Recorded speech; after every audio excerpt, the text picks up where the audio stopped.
In this video, we're going to discuss how Classroom looks like in your Gmail. Now more than ever that we're teaching online, students need to be checking their emails every once in a while, like maybe once a day would be good. Because you'll notice I'm sitting here at Fred's email, and Fred has a lot of information about Google Classroom in here. So you can see your announcements showing up: due tomorrow, testing for fun. He will see that there's a new reminder, there's a test on Tuesday.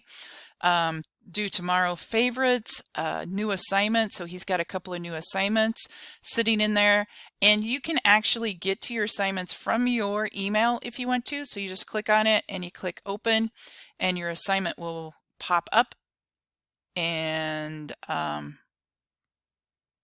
your assignment should pop up. That one didn't because I erased that assignment, but your assignments will all pop up in your Google Classroom. So your Gmail becomes very important. Also in your Gmail, you will see if things are returned.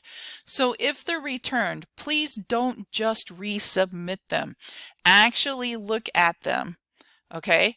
And they will probably have comments. So you'll notice this one says that Fred's got a private comment.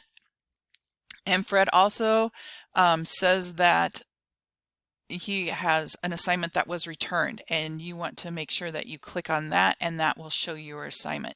And we'll talk more about feedback in another video. So that is what Gmail looks like from the Google Classroom side.